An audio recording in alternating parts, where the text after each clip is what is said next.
Pour être un peu honnête, je suis super intimidée. Donc, j'avoue que j'attends un peu d'indulgence sur les mains qui tremblent et peut-être quand je bégaye. Moi aussi, du coup. Mais je suis super excitée de vous partager notre récit. Ouais, je suis super intimidée aussi et je dois dire que je suis très émue parce que depuis qu'on est parti, on a toujours dit que la fin de notre voyage c'était ce soir, maintenant d'ailleurs. Donc on est en train de terminer notre voyage avec vous tous, donc c'est assez chouette. Voilà, je te laisse commencer. On est du coup effectivement extrêmement heureuse d'être ici. On est arrivé même un petit peu en avance. C'était un peu un exploit pour nous, parce qu'il faut savoir, pour ceux qui ne le savent pas, qu'on vient de Lyon à pied.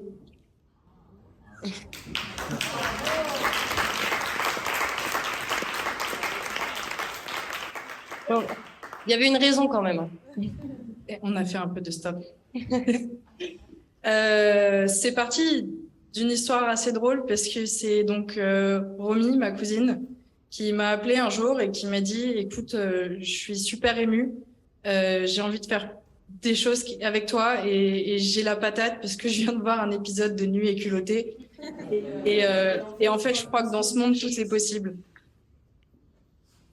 On s'est demandé du coup ce qu'on pouvait faire comme voyage pour éventuellement sortir de notre zone de confort, pour expérimenter les choses à deux, renforcer notre propre lien, peut-être nos espoirs et nos attentes aussi. On a un peu planché et puis c'est sorti comme une évidence pour le coup, pour toutes les deux, ce jeu.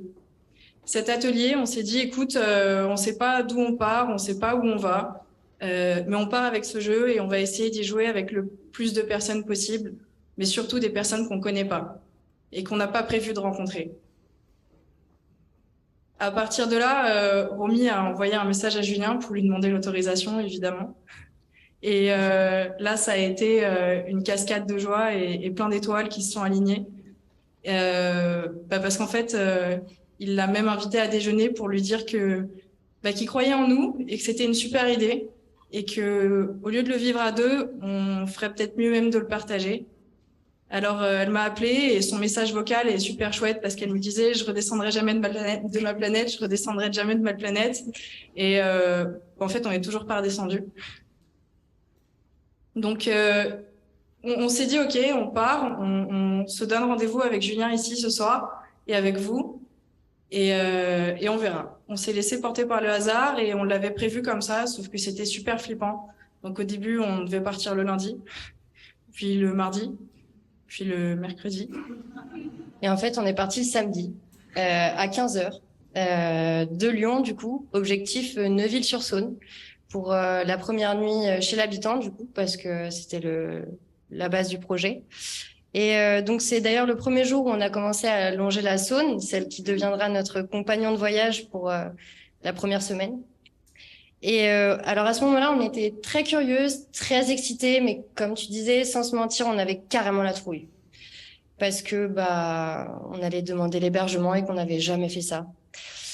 Et donc on est arrivé à Neuville et vers 18h30, il était temps de se lancer pour le premier speech des 2 semaines. Alors c'était un truc du genre bonjour, nous sommes deux cousines qui voyageront de Lyon à Paris et on se balade avec un jeu sur les utopies et du coup pour rencontrer le plus de personnes possible, et ben on dort chez l'habitant. Est-ce que vous auriez un canapé?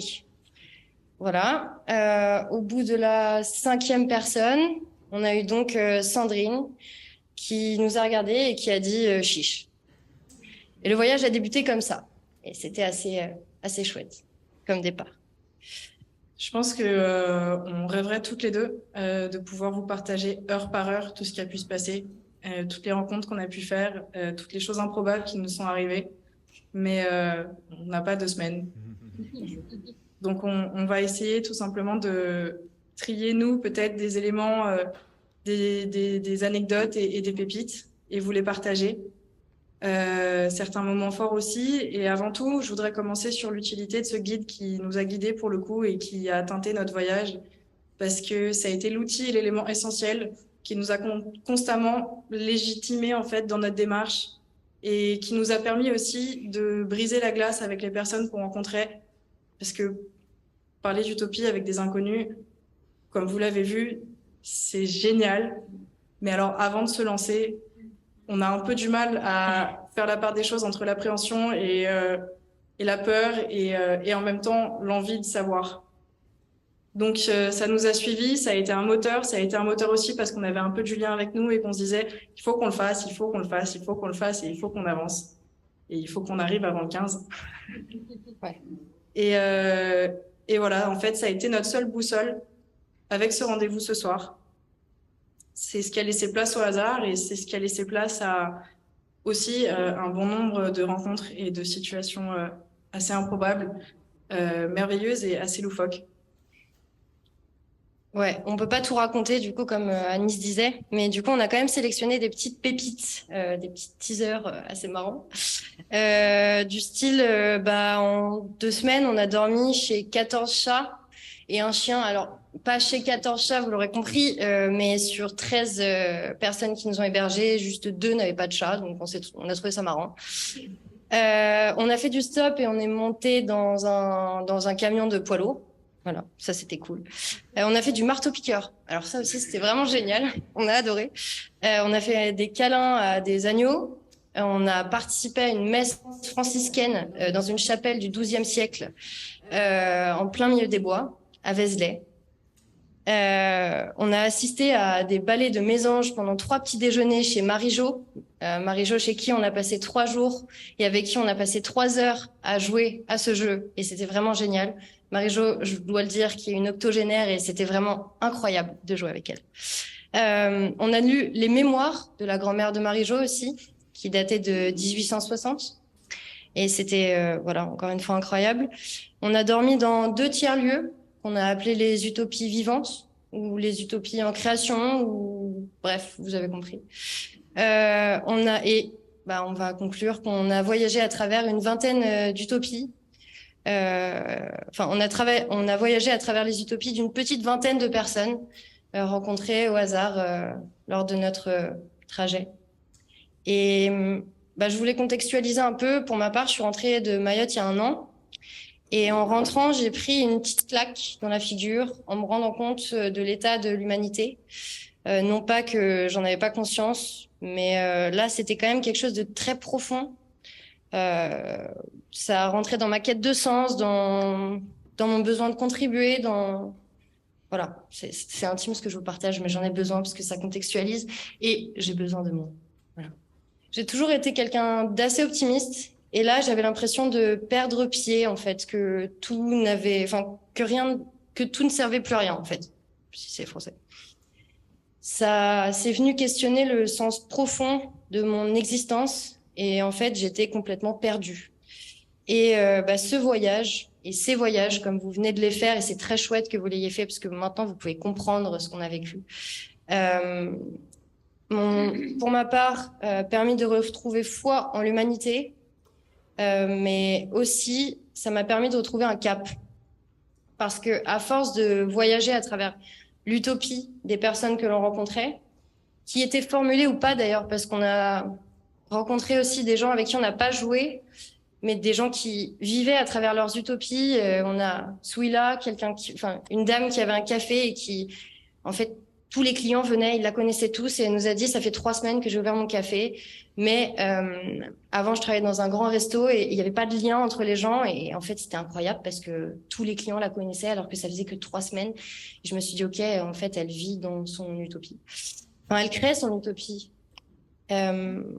Voilà, donc à force de voyager à travers ces utopies, qui étaient formulées ou pas, je me suis rendu compte à quel point les gens avaient un fort besoin de liens, de connexion, de partage, de contribution et d'amour, et que c'était partagé par tout le monde. Et de le constater, ça m'a retiré un poids énorme, vraiment.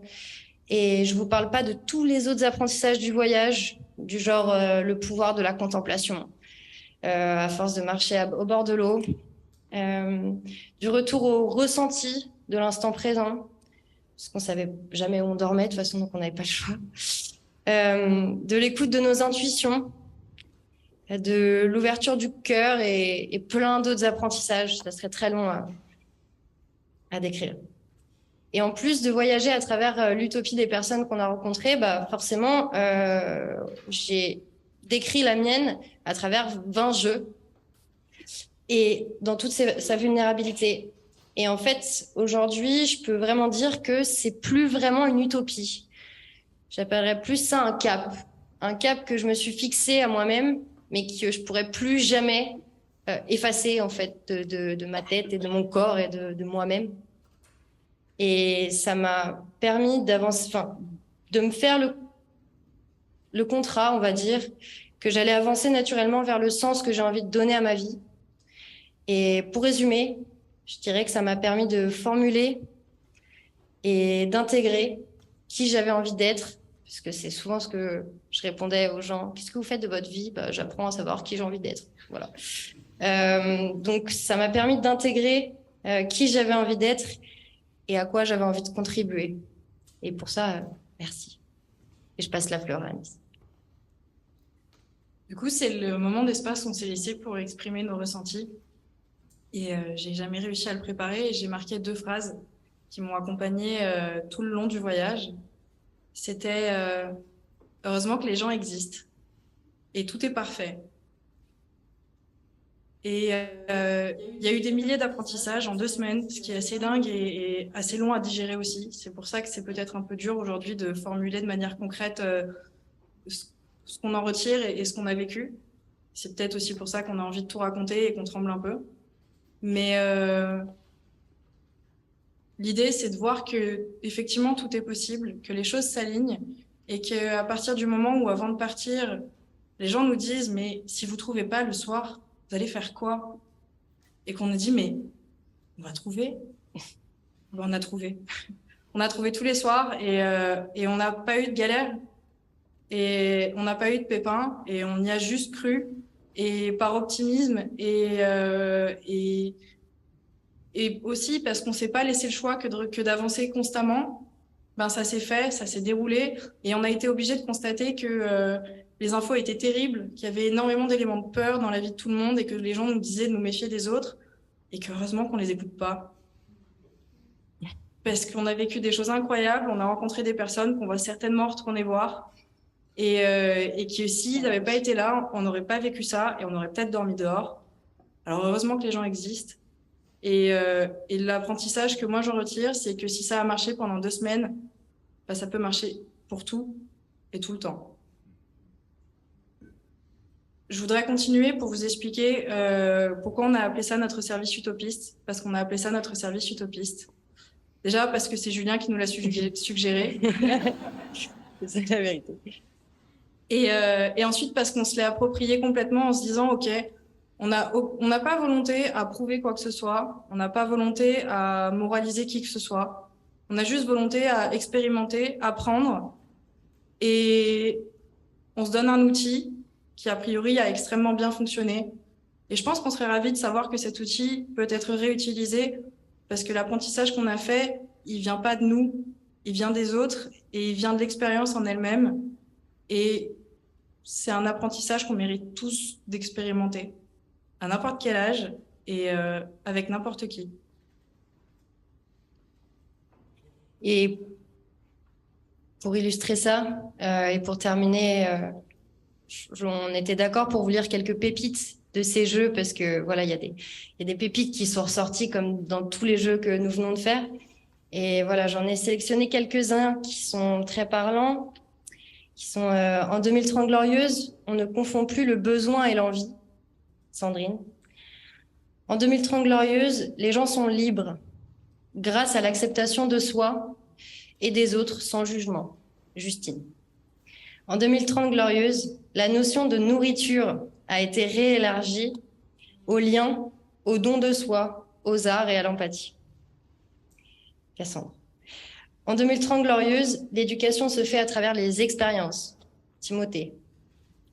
En 2030 glorieuse, on a reconnu l'interdépendance des êtres humains et de toute autre forme de vie sur notre vaisseau de terre. Julien. En 2030 glorieuse, on a émis le fait qu'en l'absence de liberté ou de plaisir, la vie ne vaut pas la peine d'être vécue. Julien. En 2030 glorieuse, le voyage est prescrit par les médecins. Charles. Ce qui fait ma joie en 2030 glorieuse, c'est de m'être mis en mouvement et de constater que mes frères et sœurs, les humains, se sont aussi mis en mouvement pour construire un monde plus juste, plus égalitaire et plus heureux. Nikos. Et il faut conclure qu'à l'unanimité, dans tous les jeux, on a vraiment redéfini la notion de l'argent et de profit. Il y avait juste des Bernards, fallait que je le cale. Bref. Le lien et le partage est vraiment au cœur de toutes les utopies. Et je pense que si vous êtes ici aujourd'hui, c'est que vous en avez aussi envie. Voilà. Je vais juste terminer en remerciant Julien, principalement, pour avoir cru en nous déjà, pour nous avoir accompagnés et soutenus, pour nous permettre d'être là et de partager ce truc de dingue qu'on vient de vivre, et pour avoir créé ce truc qui est vraiment un outil fabuleux, pour rêver, pour se donner des caps, voilà, tout ça. Et merci à l'Institut des Futurs Souhaitables de nous permettre de partager cette expérience qu'on vient de vivre. Et voilà. Et moi, je voudrais vous remercier, vous, d'être présents, de nous avoir écoutés, d'avoir rêvé, d'être venus pour rêver. Et je voudrais remercier toutes les personnes sur notre trajet aussi, parce que c'est aussi pour ça qu'on est là et parce que c'était génial. Et je tremble de plus en plus à vouloir remercier ma cousine d'avoir regardé Nu et culotté, de m'avoir appelé et d'exister, parce que sinon, j'aurais jamais pu vivre ça. Et si jamais ça vous tente, n'hésitez pas.